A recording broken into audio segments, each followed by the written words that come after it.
Namaskar students, welcome again. This is your last lecture of the chapter number 26, Market Around Us.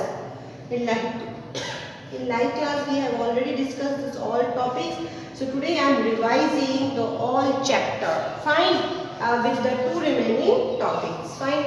So first we have started with the topic with the market. What are the markets? Market is the place where buying and selling, जहाँ पे buying होती है, selling होती है for the profit, for interchanging money.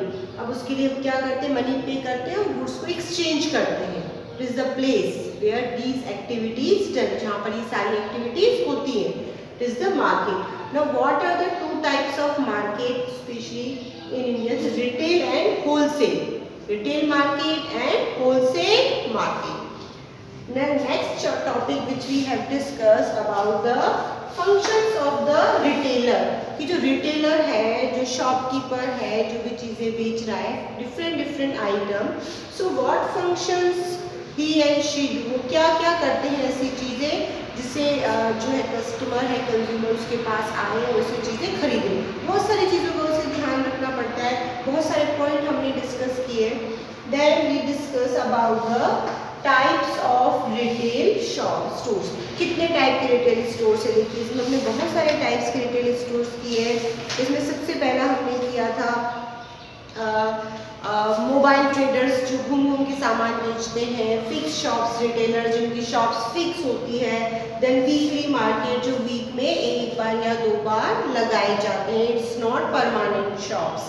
Then general store जहाँ हमारे essential चीज़ें सारी ही मिल जाती है अवेलेबल. स्पेशलिटी स्टोर जहाँ पे कोई पर्टिकुलर चीज़ ही मिलती है. फॉर एग्जांपल जो केमिस्ट शॉप होती है, मेडिकल शॉप्स होती है, ठीक है, तो वहाँ पे सिर्फ मेडिसिन मिलती है, तो स्पेशलिटी स्टोर्स होते हैं. Next was the departmental stores में हमने बहुत सारे डिपार्टमेंटल स्टोर्स किए जिसमें अलग अलग सेक्शंस के बहुत सारी सेक्शंस बने होते हैं और वहाँ पे बहुत सारी चीज़ें एक साथ होती है. देन शॉपिंग मॉल का कॉन्सेप्ट था. शॉपिंग मॉल एक ऐसी जगह होती है जहाँ पर एक ही फ्लोर के नीचे आपको बहुत सारी शॉप्स मिल जाएंगी जहाँ आप एक साथ जाके शॉपिंग कर सकते हैं. पार्किंग फैसिलिटीज़ होती है, फूड शॉप्स भी होती है वहाँ पे. एंटरटेनमेंट का भी ध्यान रखा जाता है, यानी कि सारी जो कस्टमर की जो कन्वीनियंस है वो देखी जाती है. नेक्स्ट इसके बाद क्या था? चेन स्टोर, है ना, कि एक कोई शॉप है या कोई ब्रांच है जो किसी एक पर्टिकुलर जगह पर वो दूसरी जगह पर भी हो उसी नाम से, ठीक है, तो एक चेन शॉप्स होती है बहुत सारी. इसके बाद हमने टॉपिक किया था फ्रेंचाइज आउटलेट. इसके लिए क्या करना पड़ता है? Store authorised by the company to sell the goods and services to the certain places. उसमें अथोराइज किया जाता है कि उस कंपनी का वो सामान बेच सकते हैं. ये थे आपके types of retail stores. Next topic we have discuss about the selection of the market. Know how we select the market. हम किस तरह के मार्केट में जाना पसंद करेंगे? फर्स्ट हम ये देखेंगे कि different shops are specially link, they are completely sell out.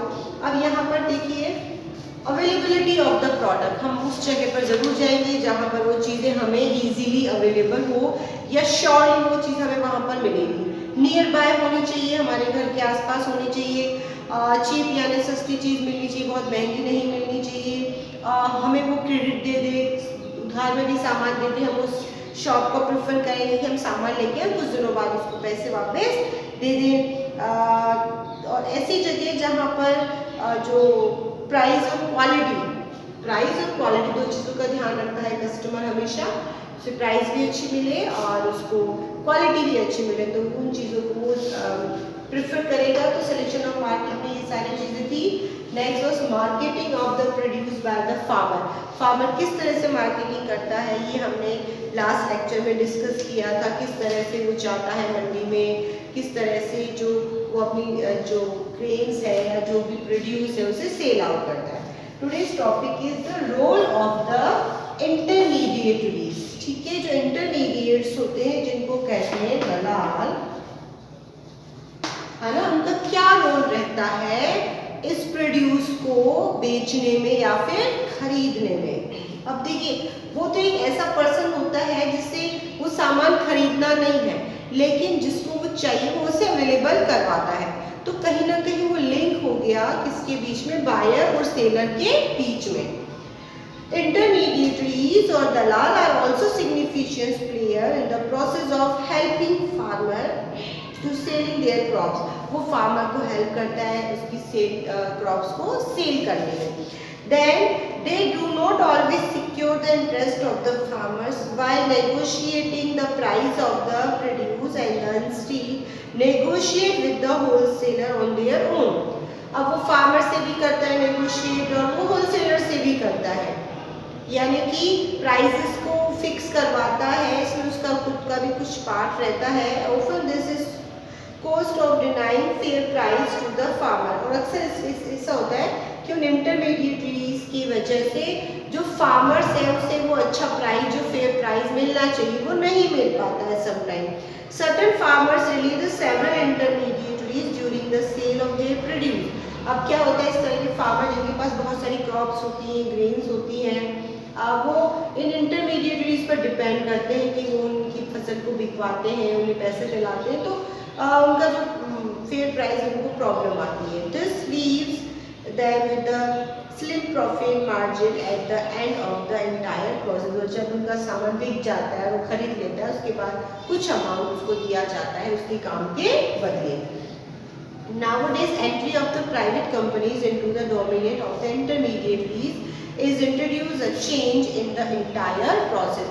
अब क्या होता है, तो बड़ी बड़ी कंपनीज होती हैं जो जॉब्स जहाँ पर बहुत अवेलेबल होती है, तो वो सारी जॉब्स भी आजकल किसके ज़रिए मिलती है, इंटरमीडिएटरीज के ज़रिए। हम हमारा जो है वहाँ पर अप्लाई करते हैं और वो हमें हमारे अकॉर्डिंग, हमारे एजुकेशन के अकॉर्डिंग सूटेबल जॉब्स दिलाते हैं। तो ये कॉमन चीज़ है, इंटरमीडिएटरीज का रोल बहुत इम्पोर्टेंट होता है क्योंकि इनको मार्केट की बहुत नॉलेज होती है, उस पर्टिकुलर एरिया की नॉलेज होती है और वो लोगों को वो सारी चीज़ें अवेलेबल करवाते हैं जो इन्हें चाहिए। Next topic is the empowerment of the Indian farmers, कि किस तरह से जो इंडियन फार्मर है वो और ज़्यादा स्ट्रॉन्ग हुआ है, ऐसी क्या क्या चीज़ें। इसमें आपको एक ही कॉन्सेप्ट याद रखना है, ई-चौपाल। ठीक है, chaupal is the place where villagers get the meeting, वहाँ जहाँ पे मीटिंग करते हैं उसे चौपाल कहा जाता है। अब ई-चौपाल मीन्स इलेक्ट्रॉनिक जो इंटरनेट मीडिया के जरिए जो होती है। The word chaupal means a village meeting place where the elder of village mean to discuss the matter of importance, जहाँ पे वो अपने इम्पोर्टेंस के मैटर्स को डिस्कस करते हैं। इसके कुछ पॉइंट्स हैं, मैं एक्सप्लेन कर रही हूँ। It is aimed to the empowering small and the marginal farmers by installing computers with the internet access in the rural area. अभी चौपाल के कॉन्सेप्ट में फार्मर्स के लिए कई सारे जो कंप्यूटर्स हैं वो उनके पास सेटअप लगाए गए ताकि वो सारी इंफॉर्मेशन, सारी अपडेट्स ले सकें जो उनको एग्रीकल्चर के लिए चाहिए। It also provide farmer with up-to-date marketing, weather related and agriculture information। और इन्हीं चौपाल के जरिए उनको क्या किया जाता है, अपडेट किया जाता है मार्केटिंग के बारे में, वेदर कंडीशंस के बारे में और एग्रीकल्चर की बहुत सारी नई नई जो टेक्नोलॉजी इंफॉर्मेशन है वो भी उन्हें दी जाती है। Last is the system also serve the unite farmers and the protects from the being cheated at the time of sale produce beside the providing the better informations and the farming practices. अब देखिए उनको prices कितनी मिल सकती है, क्या market में चल रहा है, वो सारी अपडेट मिल जाती है, तो कहीं ना कहीं फार्मर्स को उससे बहुत ज़्यादा बेनिफिट्स भी मिलते हैं। The farmers can sell their crops to ITC, सीधा आईटीसी जो है सेंटर्स पर वो बेच सकता है। आईटीसी सेंटर्स वो होते हैं जहाँ पर सारी चीज़ें कंप्यूटर से की जाती हैं, और the local centres and checking the prices on the internet, वो इंटरनेट में अपनी प्राइसेस चेक कर लेते हैं कि उसको इतनी प्राइस मिल सकती है तो उसे वो इजीली सेल कर सकते हैं। The e-Choupal initiative has reached million of farmers. अभी ई-चौपाल का जो कॉन्सेप्ट है वो कई सारे फार्मर्स तक पहुंच चुका है कंट्री में, जिससे उन्हें बहुत सारा क्या हो रहा है, बेनिफिट भी हो रहा है। बेनिफिट यानी प्रॉफिट हो रहा है। The local farmers operate the computer, ऐसा फार्मर जो लोकल फार्मर जो कंप्यूटर ऑपरेट कर रहा है kiosk on the behalf of ITC, तो आईटीसी के बिहाफ पर उन्हें दिया जाता है नॉन एज द संचालक, जो जो हेल्प करता है उनकी इस आईटीसी के प्रोसेस में, इट्स नोन एज संचालक। उसको हम क्या कहते हैं? संचालक। देखिए जैसे फार्मर्स होते हैं जिन्हें अभी कंप्यूटर्स तो है उनके पास, लेकिन उन्हें ऑपरेट करना नहीं आता, तो संचालक उनकी हेल्प करता है।